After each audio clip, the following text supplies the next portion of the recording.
So you're planning an unforgettable Alaska cruise, capturing those great landscapes, wildlife that's out there. But you're probably wondering, what lenses should I take? Well, that's what we're going to talk about today. So stay tuned.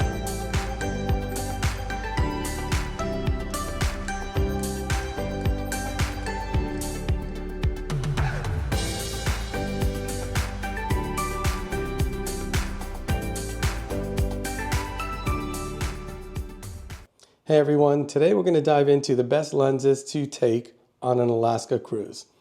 In order to capture those breathtaking landscapes and that wildlife, you want to make sure you bring the right lenses with you. And based on my experience and what I did, I'll tell you what lenses to take and what lenses you should probably just leave at home. So let's get started. So let's start off with the wide angle lens. The lens I took was a 14-30 wide angle lens, and in certain cases it was a perfect lens to take. So for instance, a Hubbard Glacier, or from the interior of my cabin room going outward. These were perfect opportunities to kind of cover that broad landscape of Alaska. But it is a difficult lens to use because sometimes when you cover too much landscape, you really don't focus in on the areas that you want.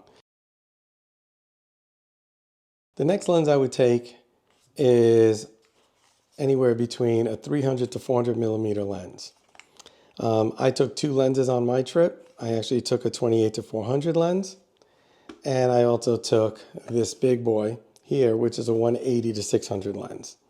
When you go to shoot wildlife inside Alaska on a cruise, a lot of that wildlife is going to be far away.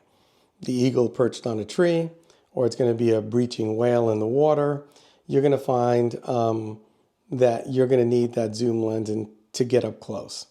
If you don't have that zoom lens, you're going to be cropping in a lot of that photo in post. But if you can carry at least a 300 to 400 millimeter lens, you can get pretty close to what you need. Probably 90% of the time I actually shot with the 28 to 400 lens because it's a much smaller lens, as you can see between the two lenses. It's a much smaller lens to carry around and a lot less weight. So if you had to choose between one or the other, I'd say take the 400 millimeter lens as a minimum. But if you're able to take something that with a greater zoom, then I would say that you would benefit from a 600 lens. Now keep in mind, and I'll give you an example of where I made a mistake. If you are going on an Alaska cruise and you have a cabin that has a balcony, you're going to find that in that balcony, you're going to, as the boat sails, you might find wildlife as the boat is sailing to its destination, to its next destination. And one of the mistakes that I did is I had two cameras with me, and normally I kept the wide angle in one camera and this 28 to 400 millimeter on the other. And one of the mistakes I actually did is I didn't have both cameras ready when something actually occurred. So in the corner of my eye, I actually saw something happening out in the water in the balcony. And all of a sudden, when I looked, I saw that it was a breaching whale. And it was a far distance from it.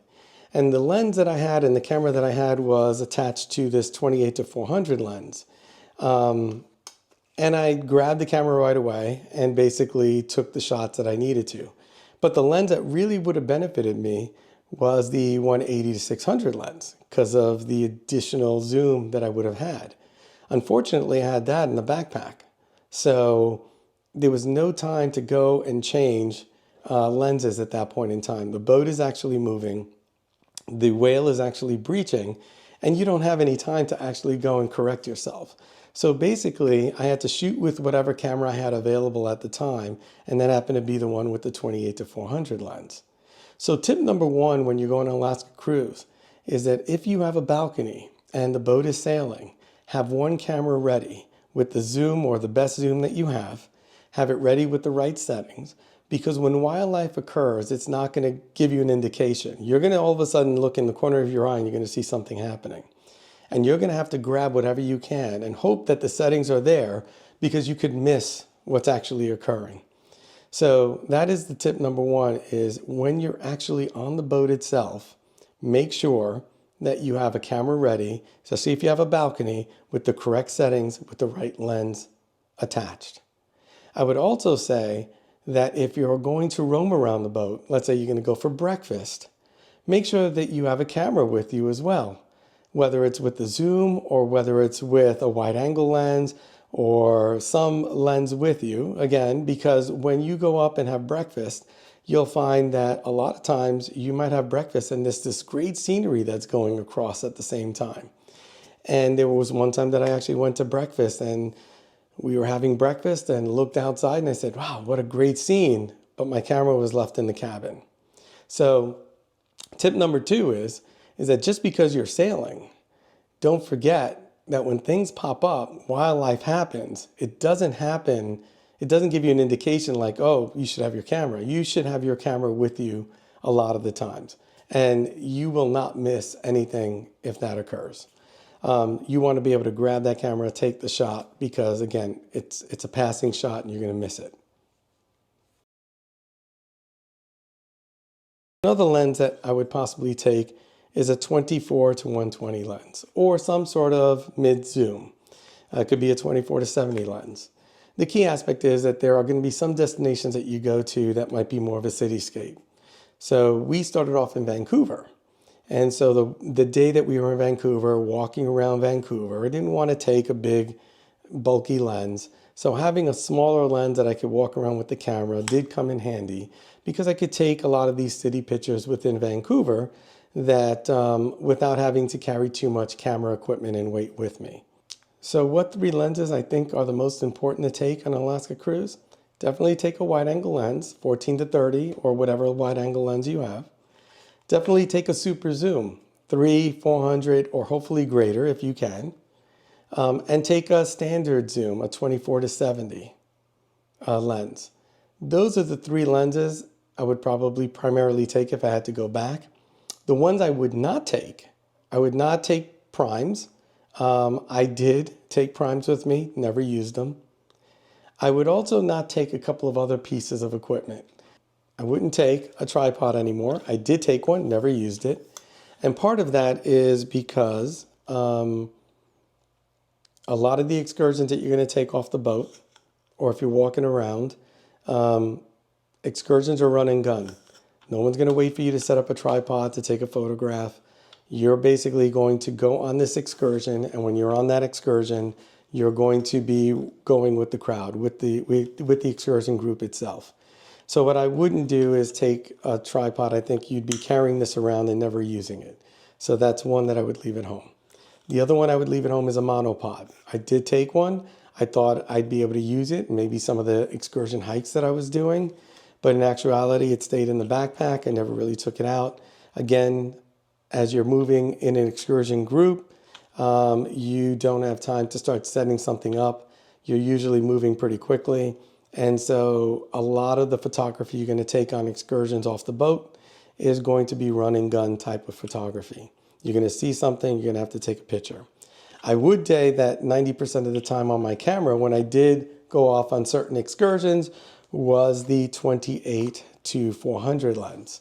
And there are photographs that I have of eagles. There are photographs that I have throughout my journey in some of the stops that we actually did that the 28 to 400 was beneficial. There are times I wish I had the 600 with me, but again, how much do you want to carry is going to be the question. So I did a lot of times leave the super zoom in the cabin for that wildlife that I'm doing from the boat. But a lot of the times, whenever I was just doing one excursion off the boat, I'd probably take the 400 lens and not carry the extra weight.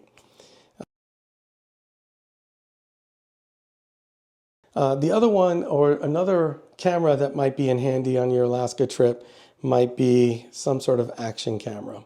I did take my Action 4 at the time, and it did come in handy. So one thing you'll notice in an Alaska cruise is that every single time you go to a different port, you don't know what the weather is going to be like. There were days that it was cloudy, there were days that it had a little sunshine, and there were days that it was just rainy. An action camera is kind of nice because not only can I take some filming, which I could do with my camera, but I could also do, easily with an action camera like this, take it out of my pocket, take a video, put it back. But it also let me do some time lapses that were great, easy to set up from the cabin, and I didn't have to worry about it getting wet because, these action cameras are sort of waterproof.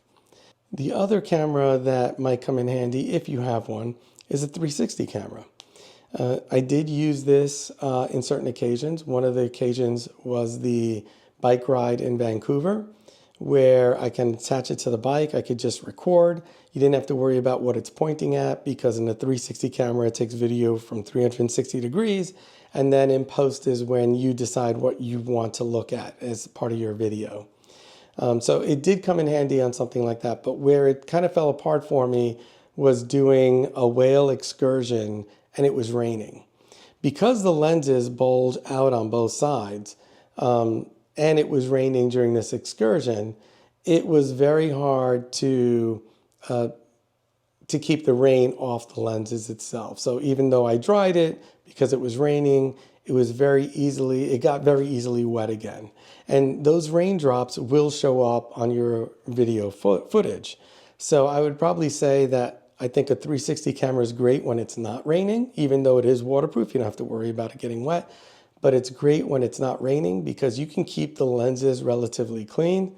But when you actually are in a rainy environment, it's a really kind of tough camera to deal with because the raindrops are going to come out in your footage and you're not going to like your footage. I did take it, but again, I would just use it in limited situations, making sure that it's at least not raining when I go to use that. The action camera, that's where the action camera comes in better. Where if you're doing a quick video, I could clean the lenses off really quick. I could do a quick video of what I want to show, and then save it as my B-roll.